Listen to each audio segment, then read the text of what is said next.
Hi, everyone. Welcome back to the Step Outside podcast. This is your host, Christy Keel-Blackman with the Department of Forestry, Wildlife, and Fisheries at the University of Tennessee Institute of Agriculture. We are on Zoom once again, but today is a little different. We are not featuring one of our grad students from the department. Instead, we have a special guest from the Herbert College of Agriculture. I would like to introduce everyone to Sharon Couch. Sharon is our coordinator of student life and diversity at the Herbert College of Agriculture. She's a bit of a Renaissance woman. She's also working on her PhD in Black feminist sports psychology. She's also an Olympian, and she's a mother, and she probably does motivational speaking too, because that's another one of her gifts. So welcome, Sharon. Thanks for being here. Oh, thank you so much for having me.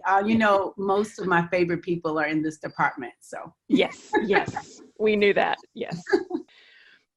Sharon is here to help us talk about issues of diversity, equity, and inclusion. And before we get started, we do want to give a few disclaimers. Sharon, even though she is in charge of student life and diversity at our college, she doesn't have all the answers, and I don't have all the answers. This isn't a conversation about finger pointing. It's Sharon and me working to facilitate a conversation that we think we need to have to move forward. So we want everyone to be willing to examine their own beliefs and behaviors. Sharon, is there anything else that we need to add? Yeah, I think all of our experiences are unique and they are personal. But now that policy and politics are involved, I think we have to be open to be uncomfortable a little bit, like not really know the answers or the way. With all that being said, let's jump in. Okay. So today we're going to focus on implicit social cognition. Put simply, that's the fancy term for unconscious bias, which is the cognitive process that occurs literally outside of our conscious awareness, and it tints everything that we see based on our life experiences. These unconscious biases affect our attitudes and they create stereotypes without us actually knowing that we're doing that. Sharon, tell us a little bit more about how unconscious bias shows up in our everyday lives. Yeah, so, my experience as a researcher really prepares me more to talk about unconscious bias or implicit social cognition more than anything else. Because when you are doing research of any kind, as a researcher, there's only one truth and it's objective. And you're supposed to be as objective as possible. And we know the opposite of being objective is being biased, right? But it's a funny thing with bias because we think that it is something that we think about and then make a decision about. Thus, we want to immediately not really talk about or think about our biases. But as a researcher, a qualitative researcher, which I am, then you have to always look at what you are bringing into the research, how what you're bringing into it can impact it, change it, limit it, move it, or not represent what your participants is telling you at all. So these unconscious biases are running around in our subconscious mind, and they're happening without us knowing. And actually, scientists have found that they run counter to what we say we believe. For instance, researchers have found that if you have a white patient and a Black patient with the same condition, most of the time the doctors are going to give more pain management medication to the white patients over the Black patients, even though if you ask them, they would say, "Oh yes, I'm treating everyone the same." So that's an example of how biases are running around in our brains when we don't even know it. Again, this isn't a finger pointing activity. Everyone has bias. Right. Sharon has bias. I have bias. Right. Everyone you've ever met has bias. Right. Sharon, how do we work to stop them if they're running around in our unconscious mind? Right. The goal. What do we do? The goal is not to stop them. Biases, they help us to be more efficient. The brain is the most amazing, miraculous thing because it works perfectly when it works. And what I mean by that is the brain takes our heart, our emotions, our cognitions, the way that we think, and our context, our social environment, and how that impacts. And it embeds into our processes ways of communicating, ways of responding, and ways of processing information that is the most efficient so that we can move along throughout our life in a way that's not stopping us every millisecond in order to make decisions and choices about what we're going to do, who we're going to talk to, if we're going to get out of the car or not, if we're going to walk down the street or not. Does that make sense? Mm-hmm. So when does it get us in trouble? Well, it gets us in trouble when we refuse to acknowledge that we have them. It is really one of those things, if you go back to The Emperor Has No Clothes, right? So that folktale, he looks at himself and he sees that, because he's used his imagination, yet he's naked and he walks out and he gets ridiculed because he believes a certain thing and he refuses to move off of it. When we say the word biases, we don't see the good part. We only look at the outcome of what biases do and what they can create. Biases can perpetuate, these are some new terms, systemic racism, systemic sexism, institutionalize ways of discriminating against one group over another because of socialized norms and practices that may have in the past been legal laws, like Jim Crow laws in the South that segregated whites and blacks, or when women didn't have the right to vote because they thought they were the weaker sex and that they couldn't think in the same ways that men could. These are all ways that biases, if they are perpetuated institutionally, which means you have a job, if you don't check your bias, and then when you're hiring someone, you hire the one that's more socially desirable to you because of the biases you hold, and you hold them because you don't know you have them. What's the first step if we don't know we have them, but we want to be more aware? I just think really being willing to listen to this podcast. I think the fact that you're leaning forward in hearing that word and then not just turning off. So that's the first thing, is acknowledgement. The second thing is action. And this is kind of my own thing that I've come up with from my work. What does action look like? I think being reflexive, reflecting on what you hear today, on the thoughts that may come. Last year, for our faculty, I did a talk about implicit bias. One of the things that it showed me and the faculty was exactly how association works. And when we want our biases to just stop and not be there, what we're doing is we're saying, brain, I don't want you to work properly. Because when things pop in your brain, that means your brain is working. It doesn't mean that you're a racist, that you're a sexist, or whatever is. Your brain is noticing patterns, making generalizations, and being efficient. Remember, there's two sides to every coin. But if you never turn the coin over, you will not know what's on that other side. And it's imperative with the way bias operates unconsciously for us to know what's on the other side of that coin. Then we can be action-oriented and make choices that either go with our bias because it's a bias that is a good bias that will not discriminate or marginalize or create injustice. Or we can say, you know what? I was thinking that this person might hurt me because of an experience I had when I was a kid. I'm going to hear this person out and I'm going to develop a relationship because I'm biased because of this. So really thinking a little bit more deeply as these things pop up and not just dismissing them. And then number 3, after we've acknowledged, after we've taken some action, I think accountability. I think holding yourself accountable, being uncomfortable, being inconvenienced, and at times being a little bit lost because you don't know what to do next. Being willing to reach out. I am able to have conversations with and talk through without embarrassment, without shame, because I hold biases just like everyone else that's been born a human. I don't know if she mentioned this, but I'm African American and female. So there's some intersectional identity issues that I work with every day. It's not my color that makes me conscious. It's my character. Character is not put upon you. Character is built through dismantling, through deconstruction, and through constructing your life, your heart, your mind in the way that is going to contribute to society. I love so many things that you just said.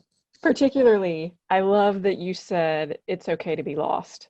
I think a lot of people right now do feel lost. I have felt lost in talking about diversity and inclusion issues because I don't have all the answers, and sometimes I don't know how to move forward.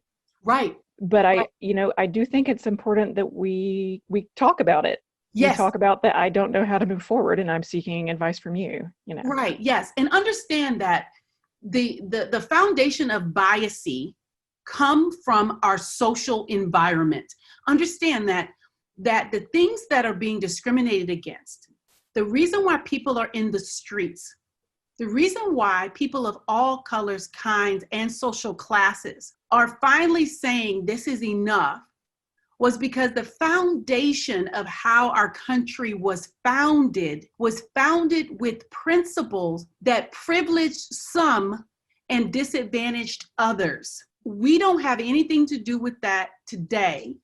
However, we do have a responsibility as a part of this society that when injustices rise up, that we take a decent look at what our part might be in moving forward. Yes, because we all have a part. Mm-hmm. And that's a longer conversation. But what I think is really important for us to know is that if we were raised in a society that says the dominant culture decides what is knowledge, what is science, what is real, what is not, what has power, what has privilege, and that is one group of people, said or unsaid, supported by the legal and economic institutions that drive the country, then, it's kind of like what I was telling you not long ago, Christy. I was saying that Born in America is kind of like tea, iced tea. You take tea leaves and you take water, and when you combine those things, those two entities that can stand on their own, by the way, when you combine those, they cannot be uncombined. They are forever together. So if one of us has been affected by racism, sexism, ableism, any isms that you can come up with, if one of us have been affected, then we all are infected. Knowledge is what will help us to not be lost. Listening to these podcasts, having conversations like this, we must educate ourselves. And now, since we have social media, since we have these types of programs, it is available to you. Will it be easy? No. Will it be convenient? No. Will you feel like a fish out of water? Yes. Probably so. Because we're trying to change this tea. We're actually trying to dump it out. And that's hard because we need each other to move forward. It's challenging.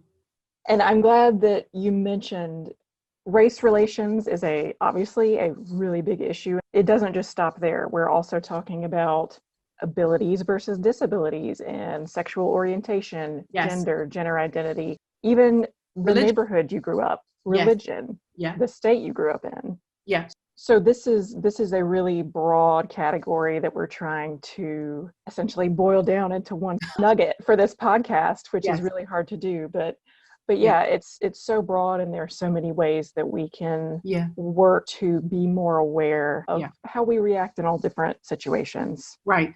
Because if we don't get to our subconscious associations that happen within the social context, then we will not have the opportunity to really change. We cannot change in a vacuum. We are not an island, obviously.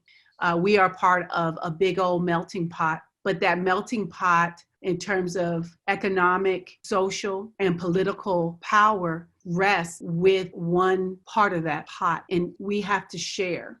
The reason why unconscious bias is such an important starter, and that's why we're starting here, is because once you're able to admit that the mental representations of objects or concepts in your memory, it's just an indicator. It's kind of like when a light comes on in your car. That indicator light gives you information. And denial, I'm afraid to say, I think that's our biggest enemy right now. I think our biggest enemy and barrier to change is because people hadn't recognized it in their own lives because they were not exposed to it, nor it hasn't happened to them. It is sometimes easier to take a look, kind of looking in a fishbowl and thinking that it's not going to touch you, it's not going to impact you. But like I've said, we're all tea, like we are all combined. All different kinds of colors and creeds and ethnicities can be racist. They can be sexist. Women can be as sexist as men are because it's not about your gender, it's about what you're doing. Oppression is another word that needs to become a part of our vocabulary because we're not just talking about people being inconvenienced. We're talking about populations of people being oppressed economically, racially, socially, sexually. And in order to be a part of this society, we have to see what our part in it is. So Sharon, I know the Institute of Agriculture has made some commitments to address diversity and equity and inclusion issues. What are some of the things that are happening maybe at the institute level or at the college level? Right. So, I work at the college level and I have a 30% appointment. And so, a lot of my energy goes towards working with our student population. And to be honest, the biggest thing that I do, I think, is our manners group. So minorities and ag and natural resources and related sciences. So having a student group that welcomes all to be able to take advantage of career opportunities, internships, and professional development that covers the entire gamut of what's offered. Dr. Sharon Jean-Philippe is my co-advisor, my faculty advisor for manners. And so having people who are committed to all of our students having access to opportunities for growth, I think is a huge thing. However, I've always said that a student organization is not a replacement for actual programming and initiatives. So last year I developed the Herbert College Connections group. It was an early access group where I invited our students of color and our underrepresented students to a 10-day experience before school started so that they can get connected to themselves, their cohort, their college, faculty, staff, and their community. So we got to do things all over Knoxville. We went to the Beck Cultural Center. We went to IAMS, some local farms, and to some local high schools. But the thing that we're introducing from a UTIA level this year is an actual task force across the entire campus, UTIA. And they're taking some recommendations that Mike Jones and Doug Bonher and myself, we were the Diversity Action Task Force last year, where we came up with some recommendations about hiring someone whose sole job it was to look at ways that we can be more proactive and initiate diversity, equity, and inclusion into every part of our institute. And so I think that position will be posted soon, and then that person will be responsible for keeping track of our large diversity action task force that will have representatives from each one of our departments in it, and they will come up with some actionable items. There is a list that has been created already about their missions and their goals. So I think putting our money where our mouth is, where our mission is, where our mind is. I don't know if you remember, but last year we came up with our Herbert College strategic plan. And one of the 5 pillars was diversity, equity, and inclusion. And so I'm just excited about this opportunity for us to finally move forward in a real way that's attached to some resources. if you have the responsibility for creating an environment that welcomes all, that looks for opportunities to level the playing field in terms of equity, and is also looking to figure out ways to get our students not just here because of their academics, but to include students from a wide range and variety of social, economic, and class. We have to have the resources available in order to make that work without. So I feel like from what they put forth, from what Dr. Cross and the deans who are supporting him on this, because that person will report to all of the deans, and that person will also have a dotted line to UTK, to the Vice Chancellor Tyree Small's office, and support as well. Okay. I mean, I just think that's exciting because, a house divided can't stand. So the fact that we're all going to be on the same accord, I think, will move the conversation even further. That's really exciting to think that somebody's going to be working on this full time and making sure that the Institute as a whole is a place for everyone. That's really exciting. It is. It is. I'm excited. I mean, being one of the few African Americans to work in the Institute, yet to have found my way and to have found my place, I want to make sure that that's available for everyone. Yeah.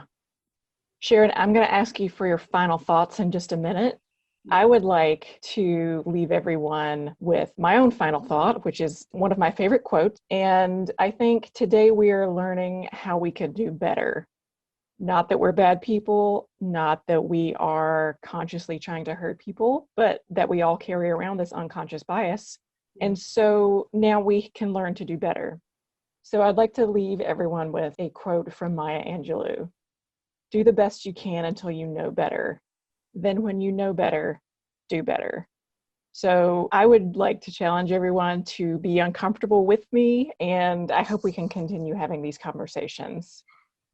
Sharon, what are your final thoughts? Yeah, my final thoughts, especially, in regards to unconscious bias, is to really want folks to really take a serious look at your biases as often as you can. I just don't think it's something that you can leave because I know that it's not nice to think that we aren't nice all the time. Even when we are not consciously entertaining impure intentions, we still want to believe that we are all pure. I just don't think that we understand that many of us are more biased than we realize. And I want us to change our relationship with bias. I want us to educate ourselves on it because I do believe that it is the gateway to becoming anti-racist, anti-whatever it is that will move our society forward. And so we got to get aware first. And I think this is one of those ways. Very well said.